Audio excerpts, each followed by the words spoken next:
very serendipitously, both of y'all know each other. And when I initially reached out to y'all, I didn't realize that like y'all had a connection. So I feel like since we're just having a conversation now, I'd love to hear like one memory y'all have of each other, maybe the way you met, but like if y'all know each other for long enough that it's like, I don't remember how we met, then that's also there. John, you want to start out? Well, you know, it's funny when you said that, I just thought about a road trip we all took up to Canem. And I think, Richard, that was your first year, right, at Canem? That was my first year. That was my first. I was thinking of the same memory because that's when it became real for us, like really, really real. And we drove from New York City to Pittsburgh, or to was it Greensburg? Mm-hmm. Greensboro. Yeah. Mm-hmm. So Greensboro, it was Rachel, myself, Adaselis, Girmay, Camila Aishamoon, and Samantha Thornhill. We were 5 in the car, right? We were in the Hoopty Ford Focus is what we were. Yeah. And for 5 or 6 hours, I sat in the very corner of the car, and it was old school. Like there was plastic over the window because the window was gone. Something had happened. So for like 5 hours or so, I held this plastic and I was just like grinning because I was going to Kontemporary. So if I had to hold plastic for 5 hours on the side in the hoopty ride, it was like a clown car. I was like, I'm going to Kontemporary. You know, that was like really wonderful. Huh? Whose car was that? It was Camila's car. It was Aisha's car. That Ford Focus has some miles on it. I thought if we have to get out and push this, we get into Kontemporary this year. What time of year was that? Was everybody like sweaty? It was summer.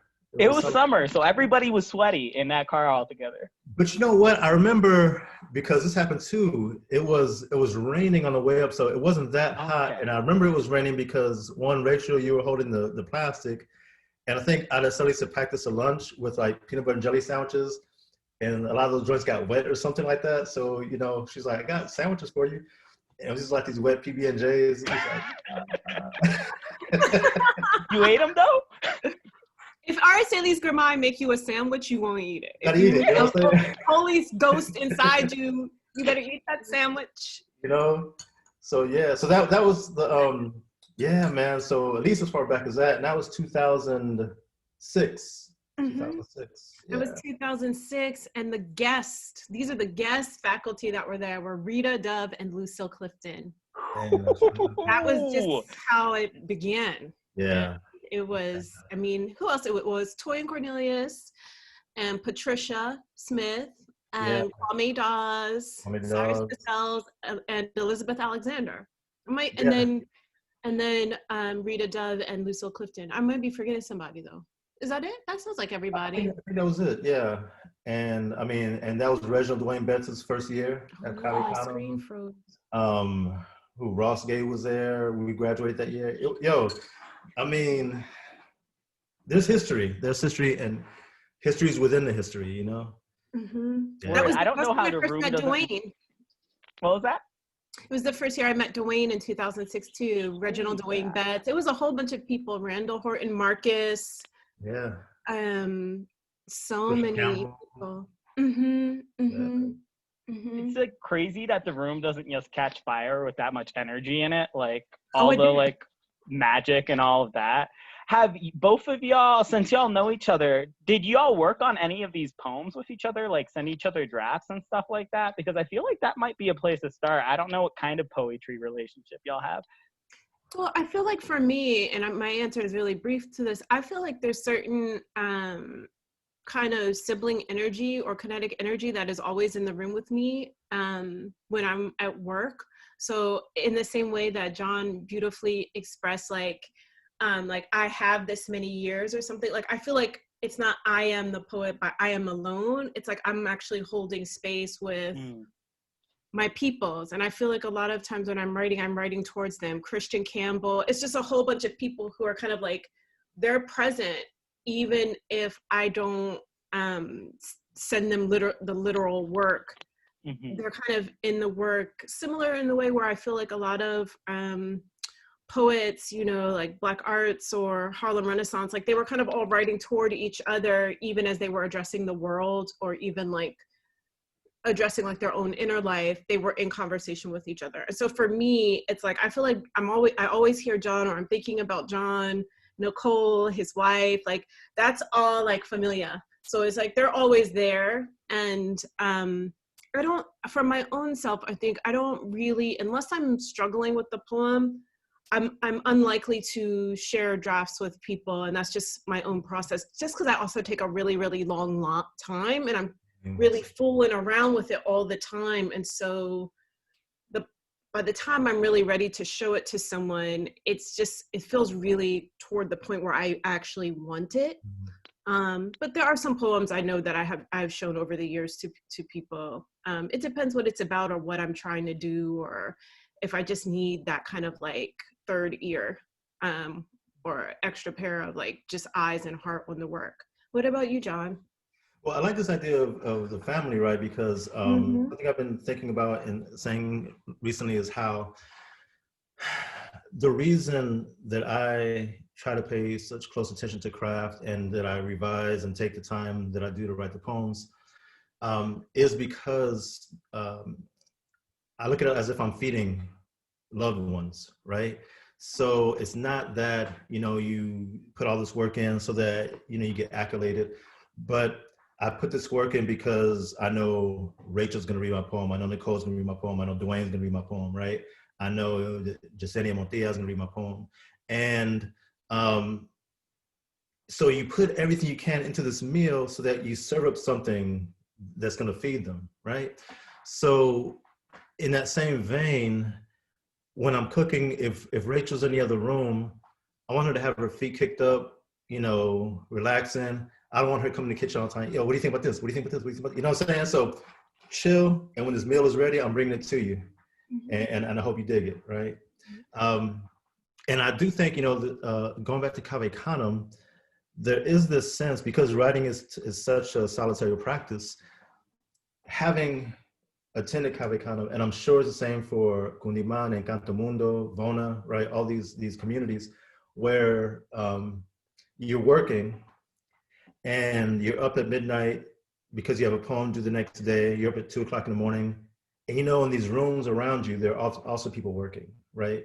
And they care about this as much as you do, and they're doing what you're doing. So you don't leave that there. I always thought about, because those are such special weeks, talking about the summer workshop retreat, what do you take away, right? So the thing is, you're there for a week, let's say Cave Canem, for instance, and you're writing a poem each day, okay? You're workshopping every day, there are readings, there are these cool people you meet, and it's like the most magical place on earth, and you go back to your regular life. And sometimes it can be a bit of a downer when you leave that, right? You think, what can I bring with me? Well, looking back, I think one of the things that's always stayed with me is a sense that there are always this family around in these other rooms toiling away at the same time, right? So to Rachel's point, I am always writing towards this family, right? And I know that they're writing towards me, which is also to say that I can't come with no nonsense because, Cat's got some sharp knives out here, you know what I mean? So. I really love how John put that, and I completely agree. It's like, when you see in the world, even if you haven't, seen it personally, like when you see a John Murillo poem, he broke his foot off in that poem, period. You don't need to know what had happened over there, or what he did in the kitchen. You just know that you are going to get that feast. You're going to get all the flavor, all the seasonings, and you trust that. And so then it's like, I think there is something really important in that, almost kind of like, it's visible to us in our practice, but then like it is also invisible, where it's unseen, and yet it's visible at the same time, if that makes any sense. And so even now, as we were preparing, and John and I had a quick text exchange, and we were talking about maybe reading a poem from somebody else, OPP, I had picked up this Lucille Clifton book, which is edited by Ars Poetica, gorgeous. And like in the beginning, in the foreword, she talks about like Toni Morrison editing Lucille Clifton. And so you see that circle right there, like they were reading each other, like they needed each other. They were, they lived on the page together, but then they lived in the world together. And I think that's the thing too, is like, you know, we're talking about aging and joking for a minute, but it's like, I know it is like one of the greatest gifts for me as an artist to age in the presence of the family I have, you know, the chosen family. And so, you know, there's a certain peace when everything around us feels so chaotic and distressed. There's a piece that I have, and it's been carried, you know, from year to year to year now through so many experiences, weddings, deaths, births, books, all of that. And it's just like that. It's like a Marvin Gaye song. It's like Stevie Wonder. It's like As, you know, and it's just a long song, and it just has all these movements in it. And part of that movement is the verse, is the stanza, is the work. So, yeah, so I'm happy that we're just even getting to just, you know, kind of kick it virtually and talk and check in with each other and think about each other's work, but also our lives, and not to separate. What happens on the page is also part of the life and the living that happens. Mm-hmm. Mm-hmm. Absolutely. I feel like one question I have that kind of builds off of that then is thinking is about the families you hearken to within your books. And I feel like for Rachel, there's like this double family, because there's also the visual family that you're drawing from, like the photographers, the visual artists. And that's something that I feel like I have less cues on. So I would love to hear you talk about more. And then for John, basically kind of that same question, but yes, with hip hop. Like, I'm really curious, like where you, like, you know, what your top 5 MCs are, and like how that influences your work. I feel like I can at least guess one of them, but yeah, I'd love to hear y'all talk about that. John, will you start? Because I started. Okay. I was hoping to get some time to think about my top 5, but well, really quick, I'm interested to know who you say you can guess one of them. Who do you think? Biggie Smalls, probably. Biggie is, he's one of my favorites. It's weird, right? The list changes for me. So I have my gods, and then I have my top 5, right? So the immortals are Rakim, Karis, and Big Daddy Kane. Like those. I was about to say Big Daddy Kane. I knew it. I knew. Big Daddy Kane above all. Like that's. I mean, when I was rapping, when I was a kid, we're the same age, right? But you know, he, as far as I'm concerned, and when we got the music on the West Coast. He came out in 1988, right? That's when I started hearing about him, okay? And that's when I was 17 and, you know, really, really wanting to do this. But his whole style, man, like, you know, just, it's, yeah. So, damn, Rachel, that's a huge compliment. So I'm glad you said that. That was the first person I thought about. I was like, oh, I got you. I know what that is. That's my dude. And as a matter of fact, I'm part of this poetry collective. We haven't done anything in a while, but there are 4 of us, Reginald Dwayne Betts, who we mentioned, Marcus Jackson, myself, and Randall Horton. And we call ourselves the Symphony. And the Symphony is a posse cut by the Juice Crew with Big Daddy Kane, Master Ace, Craig G, and Biz Markie, right? So the Big Daddy Kane influence is all through there. But my top 5 changes, I think, as I get older, right? There's certain things that I appreciate about certain writers. So I don't have an all-time, but right now, if you ask me, Black Thought is, to me, the best living rapper right now. And I think about this, and I'm getting sidetracked a little, but I think about, you know, rap and how for the longest time it was considered a young person's game, right? So that if you're 25 approaching 30, you know, a lot of people go on to do different things. Either they become entrepreneurs or they become actors, or, you know. But Black Thought is somebody who's been really honing his craft for the better part of 4 decades, right? This is what he does. And he does it, and he does it, and he does it. So now he's a rapper who's been doing this for about 40 years and is at the height of his powers, right? I hope to be 4 decades into my craft at some point, and someone be able to say that about me, right? So Black Thought to me is probably my biggest influence right now. Big Pun, right? Lauryn Hill, who was like the Ralph Ellison, I think, of hip hop. Ellison had the Invisible Man, and not much after that. He had Shadow and Act, right? But he's known for Invisible Man. Lauryn Hill had the Miseducation, but that still stands and is always going to be here. It's like, I mean, one of the dopest albums ever. Big L, right? And I mean, it's the storytelling. And then that last spot is always hardest, you know, so part of me wants to give it to Eminem, part of me wants to give it to Biggie, depending on the day you ask me. Today, I'm feeling blacker, so I'll give it to Biggie. Yeah. So yeah, you know, so you know, just in terms of influence on the work, the rappers were my first poets, right? I grew up in a house full of books, but not poetry. And when I first decided to make writing my life, I wanted to be a rapper. So, you know, these are the people I was studying: Melly Mel, right?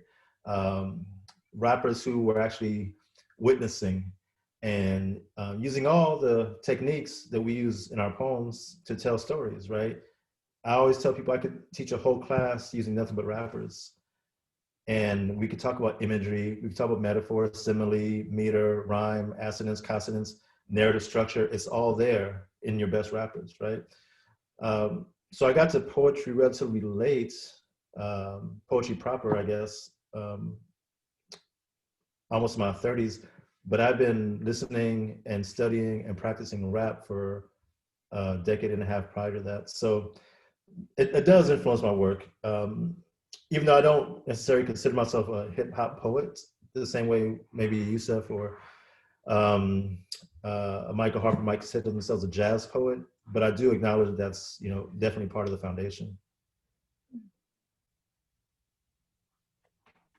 Can I ask a follow-up, or are you ready to jump in, Rachel? Please ask the follow-up. I was like, wait, talk some more about it. But no, yeah, ask the follow-up, because I was really... So like, I'm curious about not considering yourself a hip hop poet. Like, what's the like move that you want to make there? Oh God, the second question just left my head. So I'll leave it at that. And then I was really surprised by your rapper, like the list of rappers you said. Like that was a really fun and energetic list that I'll be thinking about for a minute. Yeah, you know, it's funny because there's this way where you want to acknowledge, like I said, part of the foundation, but not feel encumbered by it, right? So hip hop is one influence, but also so is Sharon Olds, so is Walt Whitman, right? So is Larry Levis, so is Yusef Komunyakaa. And I don't know, I think it depends on how one defines hip hop, you know, and maybe I'm thinking this very narrowly, but I just kind of push back and almost bristle at that, the boxing in, right? So I think similarly, if one were to consider Yusef Komunyakaa a jazz poet, he might acknowledge some of it, but also he's a love poet, he's a political poet, right? He's a poet of family and domestic history. So anything that you know that really shrinks as opposed to expands the possibilities, I resist.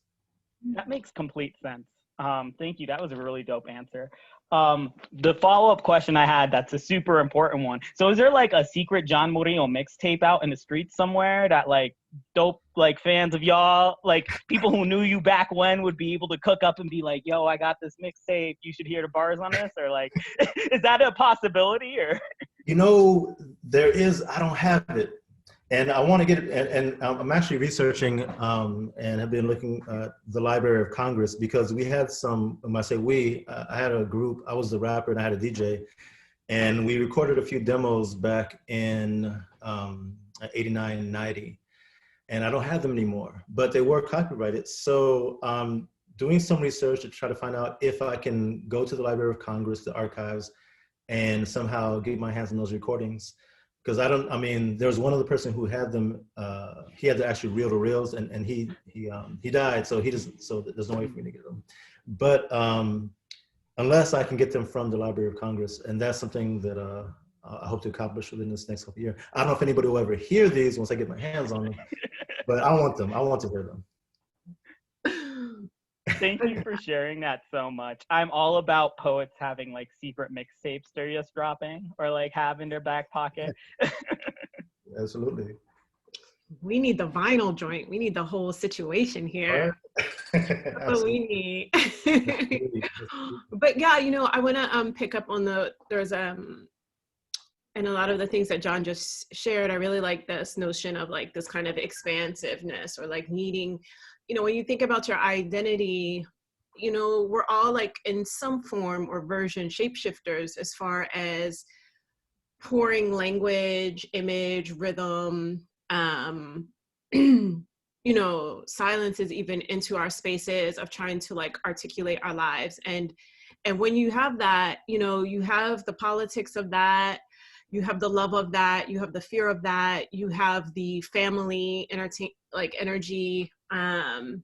you have the fantasies and the suffering and the violence, the ecstasy, you have all of that together. And so I think poets are lucky in that we are, if we allow ourselves, and I think we do, this kind of complexity and nuance, that we can kind of follow something down a road, and it doesn't mean that we're not aware of where the other roads are and how to get back toward those roads, or that we could simply step off that road and be somewhere else. And I love that. I think it's so many people have said it now, but I think it was Elizabeth Alexander who I read that she had this line, like, many things are true at once. Mm-hmm. And so I feel like for me, I constantly have to bring myself back to that, because when I was younger, people would often ask me, well, are you more a visual artist than a poet? Are you more visually, are you really like a visual artist, but then you write poetry? Or are you more of a poet, but you do your visual thing on the side or whatever? And I would always I would bristle at that question, because it seemed very binary. Mm-hmm. And I feel like, I want to be more like Prince, where I don't know where I might show up and what I might be wearing, spiritually, so to speak, about like or artistically, of like where I'm at in my process. So, for Seeing the Body in particular, it was like the first really decisive moment where, because of what the book was about, I had to also include a physical language about my body, which were the photographs.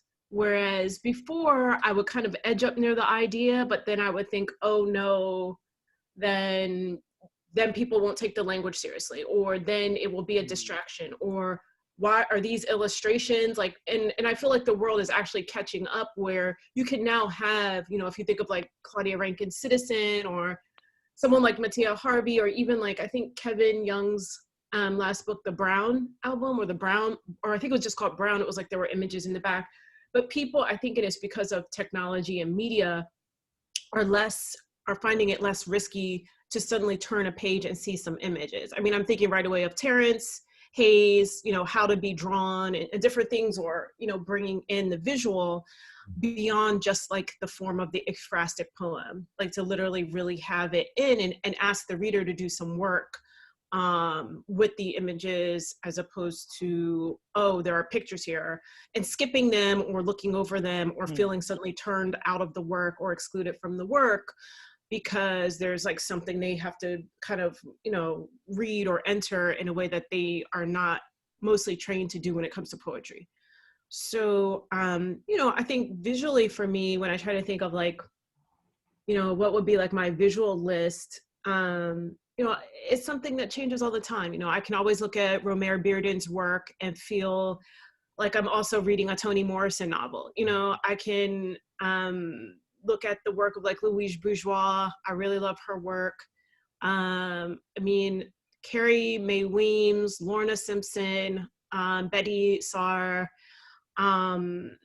Faith Ringgold. There's all these different kinds of art that I know, as I'm working on my own art, that are always in there. And there's also like the creative sister who's on the corner doing something with cowrie shells and, made some earrings or something, and I buy those. Like, it's like, I don't try to say, oh, it's just high art and then this and this and this. I just, again, it's like you're spinning something, and like you think about different things you see, whether it's a museum or on the street or in a book, and then you bring it into your own practice.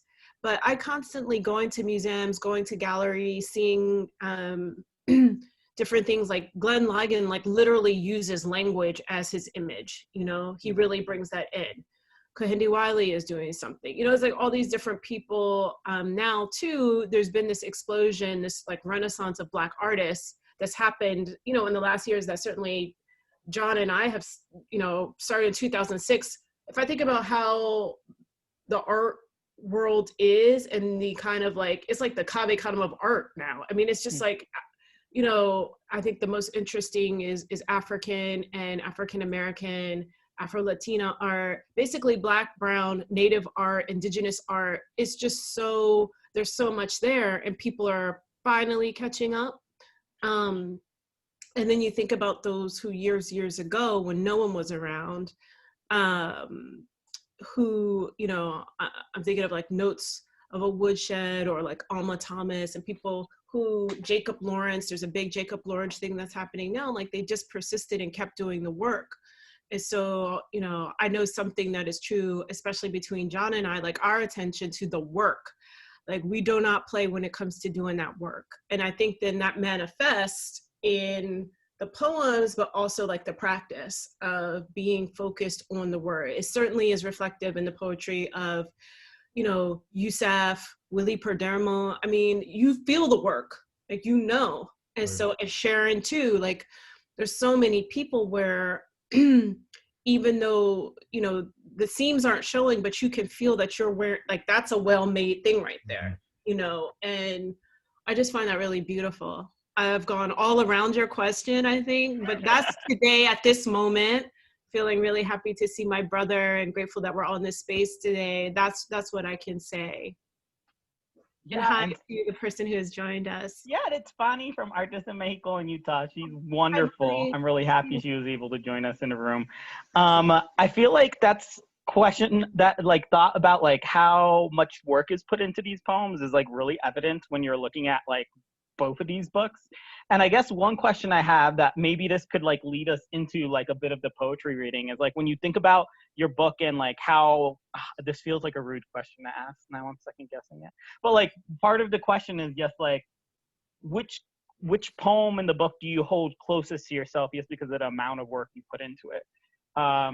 And that could be for whatever reason, whether it's like a craft or form issue or just something where it's like this content was impossible. Because I feel like both of you grapple with content that like is terrifying to approach on a page. So I'm just curious, like where, when you think about your collection and the like magnetism that these collections have, like what poems do you think about first?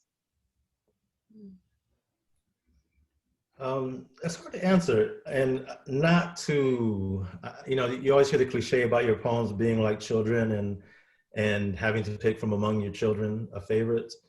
But it's, I don't think of the poems as that precious, but it's a difficult thing to answer. I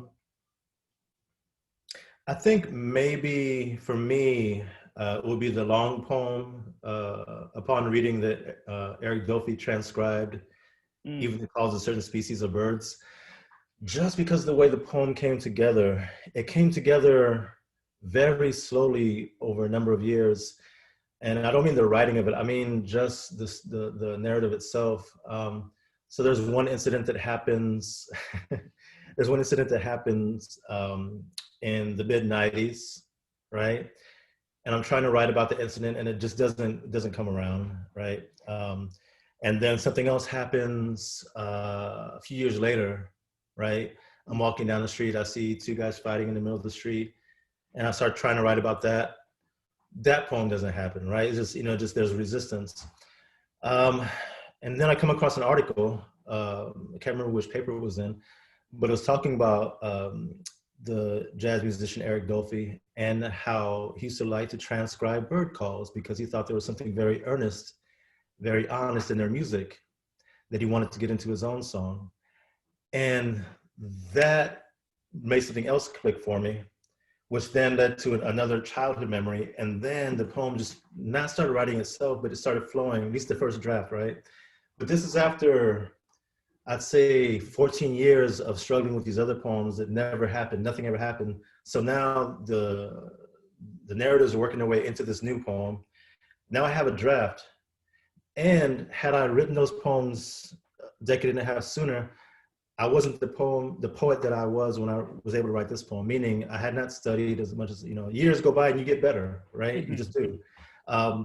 So I was a better instrument to be able to do something with that material. So now, after the first, second, third draft, I can start revising, and I have something to go on, and why this line works better as a first line, and why this phrase repeated as a through line has this effect, right? I can actually do things that I wasn't able to do, earlier.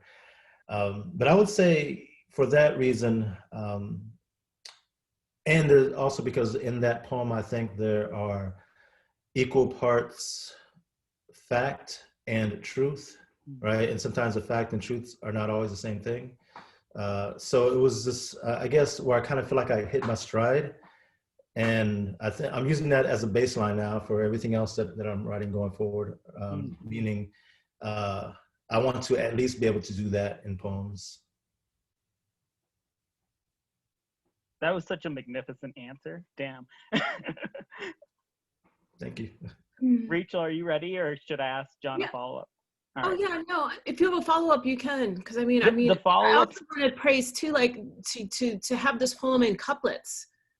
That's so much restraint and also craft. Like the way that this poem happens with this, I mean, you're getting, it almost is part of the way that John has just expressed how knowledge and experience come into you, and to like hold it and to like have that note there, and then to like almost like metabolize it, synthesize it in a way where we're getting it in this format of these couplets, but there's like years in here, and it's non-linear too. It's like what's happening.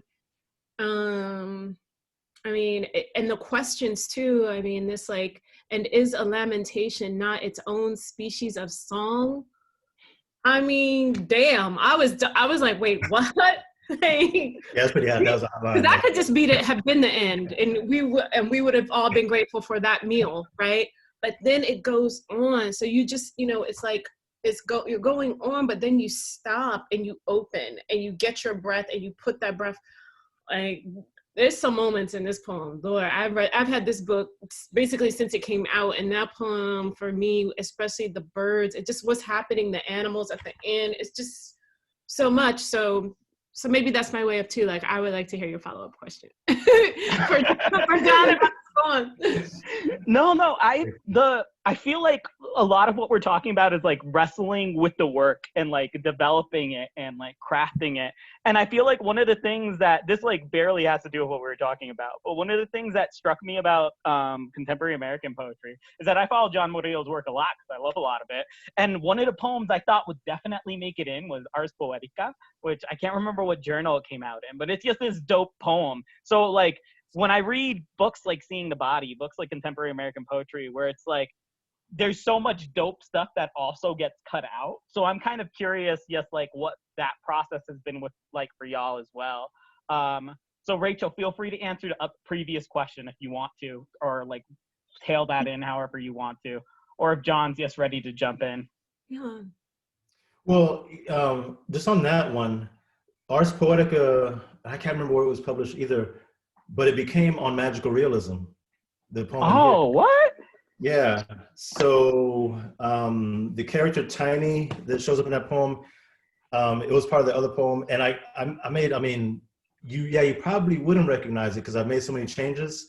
But that's what happens, right, Rachel? Like, you have all this work you're working on, and sometimes you cannibalize yourself, right? There are certain lines or images that don't work here, but you put them in this. It's again going back to cooking, right? This doesn't work in this salad, or these vegetables are about to go bad. Let me, do something with them or whatever, right? So you're constantly trying to salvage and make something new. But yeah, that's pretty much that. The transformation between both those poems, and like On Magical Realism was one of my favorite poems in the book just because of like the amazing move, like the emotional kind of punch that you're able to pack into that poem is just incredible. But yeah, that's really cool to hear that's how far the kind of revision went. That blows my mind. Sorry to interrupt. Is it possible you could share a little bit of that poem? Yeah. Me? Oh. Yeah, let's hop into some poems. Well, Willie is so excited and I want to hear it. I'll read this poem, and then I have a question to ask Rachel about something you said earlier. So the poem is called On Magical Realism, and in the book, there are poems, there's on confessionalism, on metaphor, on magical realism, so on and so forth.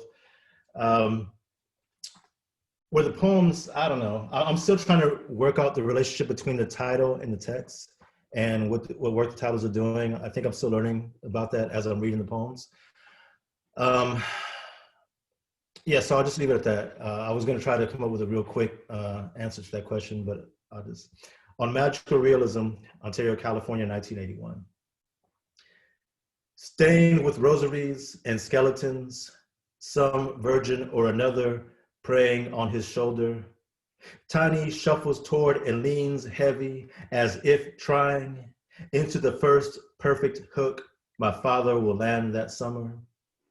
And miles north, Tiny's mother clutches her chest, hearing just then on a dusty mantle in an empty room, framed glass crack and crack again, just along the left jawline of a favorite baby boy, who will grow into a man who calls a man nigger, in a room full of niggers. And the nigger with the hook, my father asks, what's my name? What's my name? What's my motherfucking name? As the photo frame shatters damn near to dust, Tiny's mother buckles and she cries, God.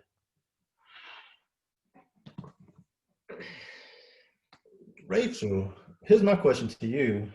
I've been really thinking a lot about this, especially during this pandemic, right? I don't know if you can see, I have a little guitar over there Pat gave me, and I'm trying to learn the guitar, trying to teach myself guitar, studying Italian, you know, just doing things that I want to do all my life.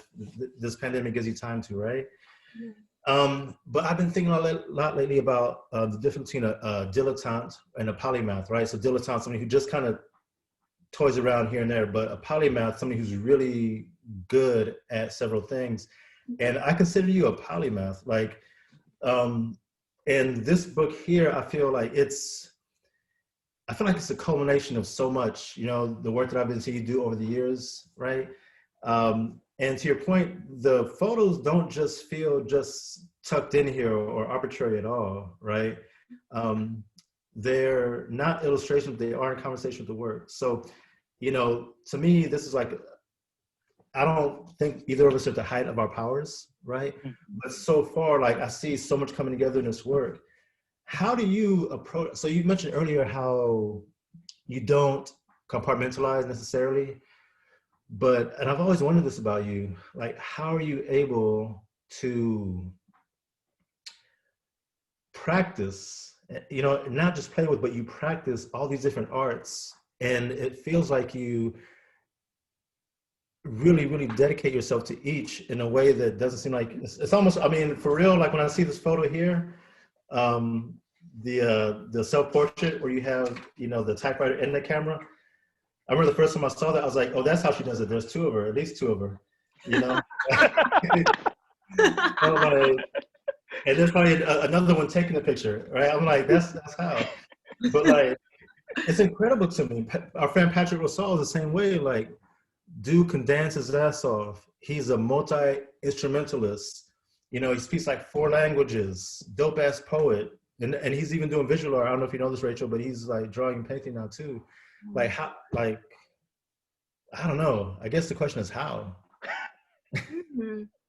Yeah, I mean, some days I would probably ask myself the same question, you know, and I think when I was younger, I would sometimes feel like maybe just pick one and focus on it. And I think I was also echoing what a lot of people told me when I was younger, like, man, you should just focus on one, because if you do all this stuff, you do all this shit, you're not going to know any of it, right? Or you're not going to really, it's not going to really be able to be grown. And then after a while, I was like, no, I'm good. I actually can do it all. And so let me explain. But I feel like they're so connected in my own, just kind of how I live and like imagine things and how I read. Like when I'm reading anything, all these synapses are going off, like all these connections of like, you know, if I'm reading you know, if I'm reading, you know, Lucille Clifton or Etheridge Knight, it was like, who did he read and who talked to him and who, it's like all those voices again. And that's kind of how we started our conversation a little bit of like, who else is in the room? Mm-hmm. So when I'm reading certain books, like who else is in the room with Youssef, or who else is in the room with Adrienne Rich or Sharon Olds, because she just wasn't in that room in isolation alone and had those poems, right? Like there are other things that are happening. Also, again, Elizabeth Alexander, many things are true at once. And then also, I think for me, for whatever reason, I can really concentrate on something, and I'm also really willing to be patient and to fail. So for every one of these photographs that made it in here, there are 20 that aren't, you know, if not more. Sure. And John's right. Like these, I was really clear, like with the publisher, like there are no notes for these photographs. I don't want an explanatory thing. You know, there's an author note in the beginning, but even there, I'm very resistant, like deliberately, like I could say, here's the date, here's where I was. But like, no, it's actually more lyrical and associative. It's non-linear. It doesn't matter where I was in this space of grief, but the fact that I was alive at all, that I was in this environment, in this geography is the thing. And the feeling of the world in proportion to how small or how dark or how my energy is intense. And then like that reflected too, like it's all very elemental. It's like rocks, water, trees, basically. Sky. So it's this quieting that happens after, you know, particularly the loss of a parent, a mother, where I just was stripped down and had to almost like, I don't know, cannibalize my own language, both, you know, as language, but also visually too. When I started making these kinds of photographs, I had already been photographing for many, many years. And I think this, you know, actually ties into what John was saying. Like, I couldn't have started making these photographs right away when I started photographing. I wouldn't have known what I was doing. They wouldn't have had the weight. They wouldn't have lasted, and I wouldn't have returned to them. They would have just been exercises or practice or something. But for me, and I'll say like, I'm in the middle of writing a novel right now. And, you know, people are like, wow, okay, this is like, oh, I love when poets write a novel. And I'm like, no, I always was a novelist. Like I went to grad school for fiction. I didn't go to grad school for poetry. I went for fiction. And so people are like, oh, and I'm like, so it's not a poet's novel. It's a novelist novel. Right. But I also feel like because I'm more, as I get older, at peace in my exploration of like, you know, I think once I was reading an interview and Terrence Hayes said like, everything's practice. It's all practice. Like there's never going to be that moment where that's it. Because at that moment, you're not here anymore. Right. And I think as poets, we're interested in discovery. You know, we want to like play the guitar, paint, right? Like we want to try to do all these things. And some of those things stick to our ribs and become, you know, internalized. And some other times it's like, oh, I tried that thing, you know, that wasn't my thing. But, you know, but also the patience to like, you know, I didn't just start painting or start taking photographs. It happened over years and years and years and years and years. Before I would even call myself like a poet or a writer, I was a reader. So I was reading and reading and reading. To understand the lyric means for me, I'm very sensitive to music. I listen to all kinds of music, you know. I have a harmonica that I've started to learn how to, you know, I'm not going to ever be as good as Tahimba Jess on it, but, you know, I might do my thing, you know, so I have a harmonica. I can fool around on the guitar. I used to play piano. It's like all this stuff. And just, I think the opening in yourself, especially like right now, like I'm interested in like, I got some material to make a quilt and I'm like, wow, I'm making a quilt. Okay, let me see what is my version of making a quilt going to mean though, right? So just that kind of exploration. There are some things I've tried where I'm like, this is not for you. This ain't it. This is not. And I think there's a distinction for me too, like the thing that happens in the room, you know, and your solitude. And then when you go through that door and it becomes suddenly like a thing, where there's going to be an ISBN number on it, or it's going to be in a video, or it's going to be in a gallery. then something else is part of the alchemy that happens there. And so I have to have a lot of other spaces where I don't have to have that necessarily have that pressure on me, or that nervousness, and that I can just play. And I think for artists across any genre, play is really important. Experimenting is very important. Being patient and dedicated, and not in this very like climate of immediate gratification, to just like step back and be like, no, I'm gonna wait though. Like, I stopped writing fiction for like 10 years. I kept reading it. I kept writing things in notebooks. But again, like, circling back to what John was saying, like, I was not ready to write a full-ass novel, not the one I wanted to write. I had to lose a lot of things. I had to shed a lot of things. I had to let go of a lot of things creatively, but also personally, before I could be like, it's time now. And, you know, maybe I could have been a 20 or 30-year-old writing that debut novel, but that's not what I really wanted. What I want is happening now. And so there's like this sweetness, because I feel like I have more powers. I agree with John, like, there's so much we're gonna do. Like, we're just like tasting it. Like, it's I really feel it's like some Marvel shit. Like, it's like, okay, Matrix. It's all like, the interface is so vast, you know, and you know, we have the time, but the attention. And I think again for poets, it's like the attention to something. When I'm focusing on things, I really, really stay present in that moment. I do a lot of meditation. I do a lot of like breathing, yoga, stretching, all kinds of things, because my body is also my instrument. And so I have to keep that pure in a way, or open, so that I can explore these other things. But I really will have to say, since I was a child, I always did a lot of things. So for me, other people will look at me and be like, oh, well, how can you do that? But I don't know any other way. That's just how it was. So I always grew up writing. I always grew up painting, drawing, making music, reading. You know, I like doing collaborations up to a point, and then I don't, you know, so it's like all, you know, it's sometimes, you know, you'll be talking to somebody, you know, like Pat is an example, and you'll just, it's like, it's inspiring to you, and, you know, you can do your own version of what that looks like for you in your life. Because only you can do that, you know. We're so lucky that nobody else can write poems like John Murillo. Like, you know, a Murillo poem, you know it. We just heard this poem. Oh my God, it's so good. And it's just like, that's the thing. It's like, I don't know. So I guess maybe to answer your question, which again, I would say something in an hour, something probably completely different.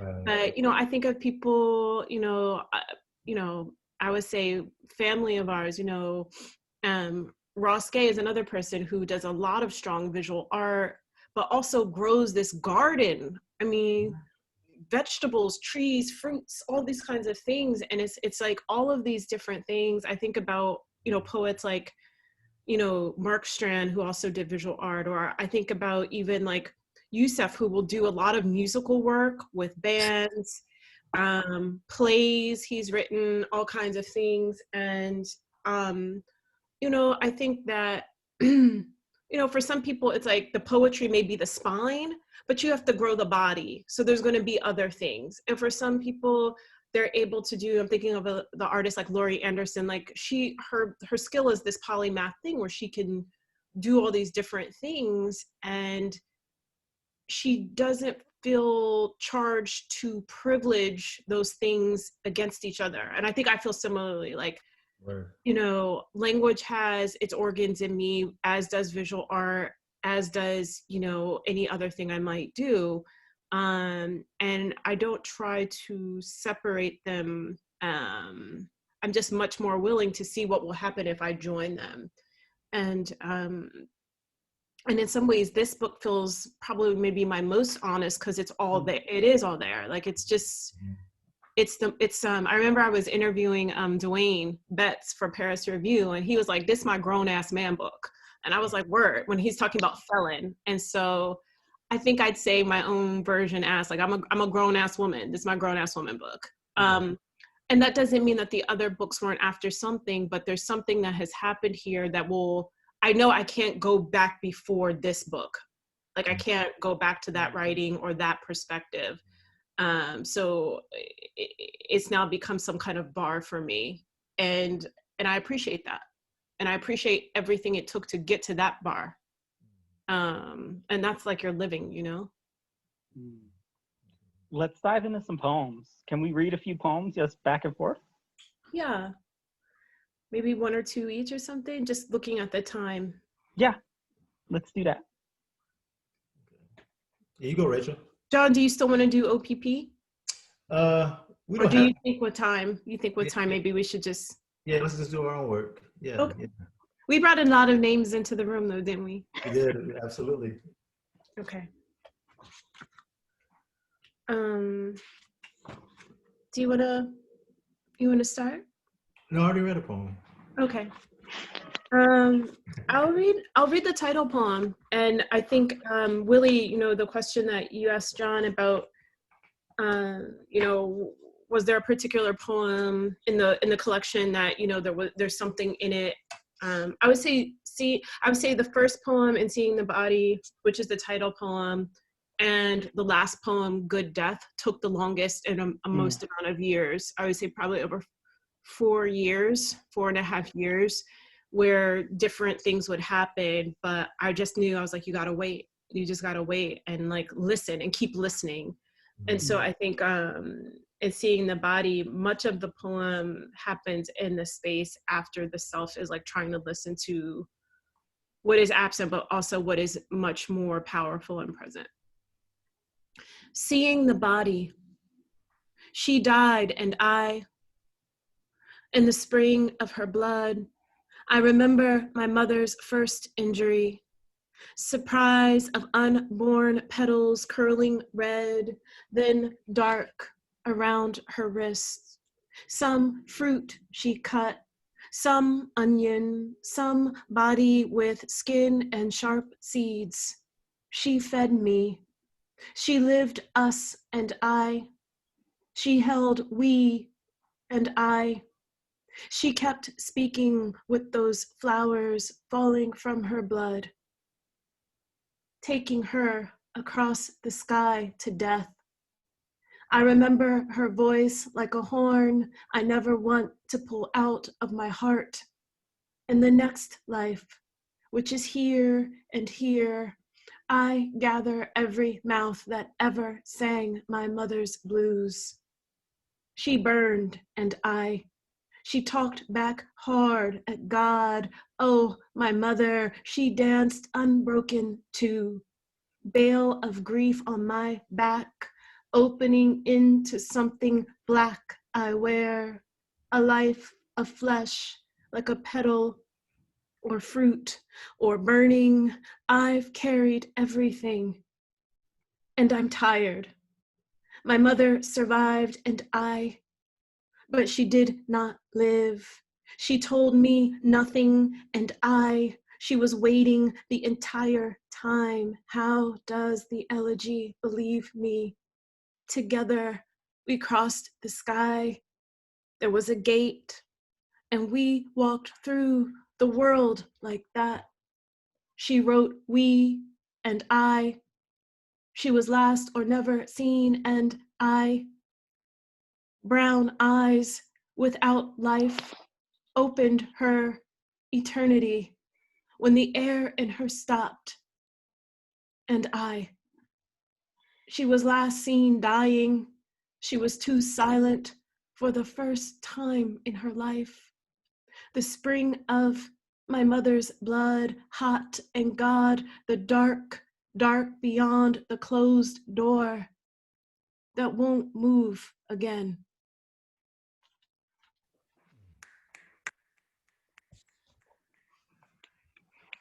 Beautiful. Thank you. Wow. Beautiful. I'll follow suit. I'll read an elegy as well.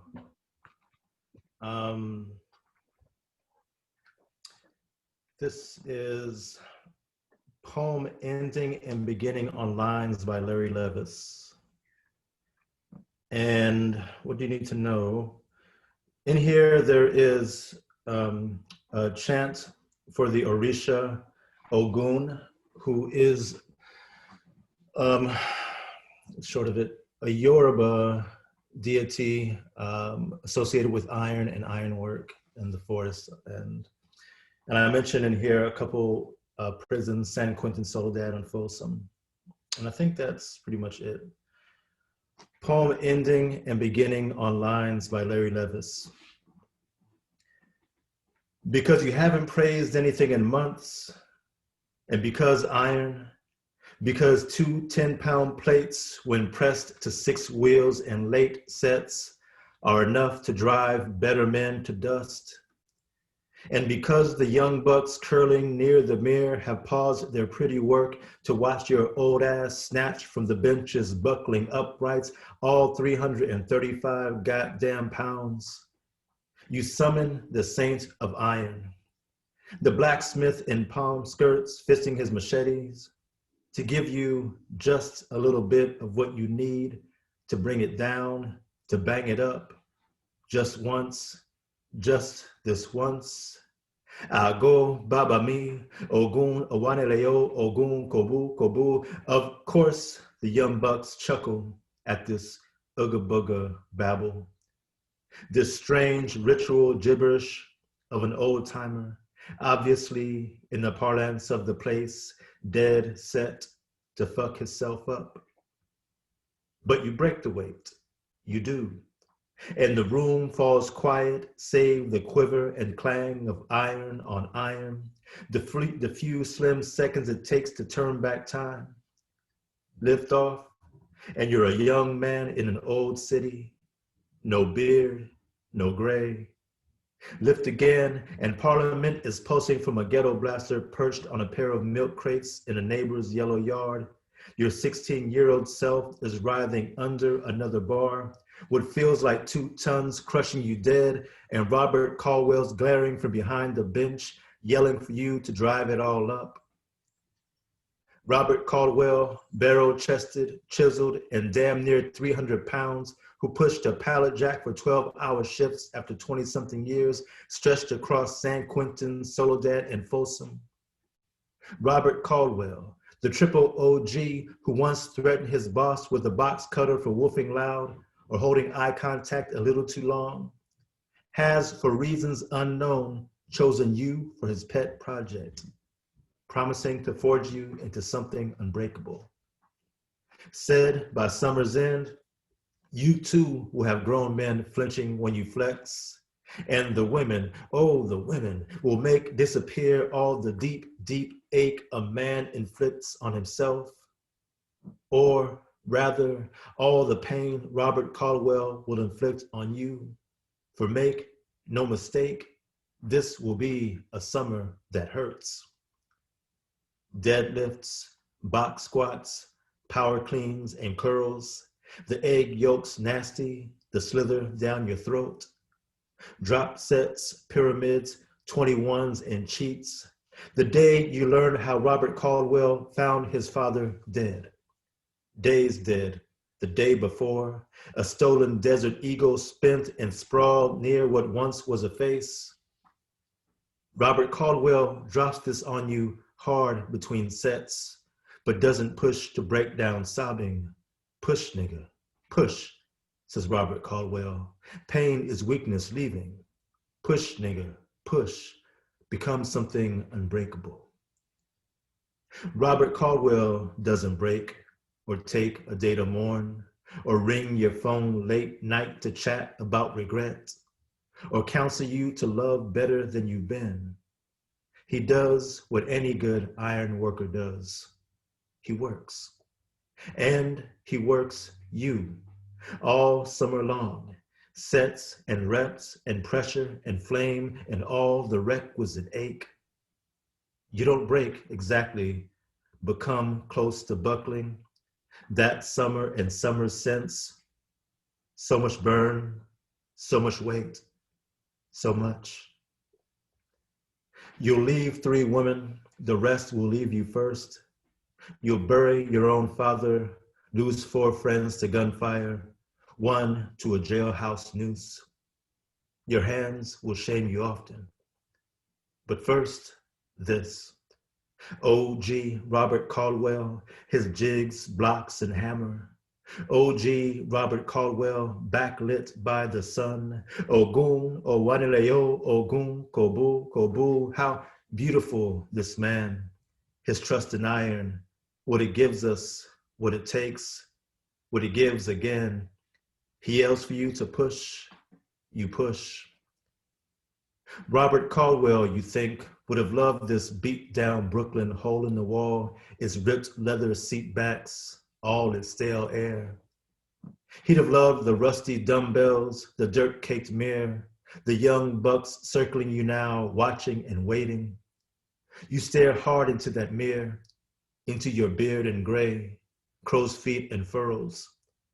30-something summers, and you've become the triple OG. Every ache you've earned tells you so. The young bucks clock you as you lay back on the bench, your hands chalked and finding their grip. Wait, you think? They don't have a clue. You break the bar from its rack, feel it all bearing down, the quiver and heft, the sudden overcast quiet of the past tense.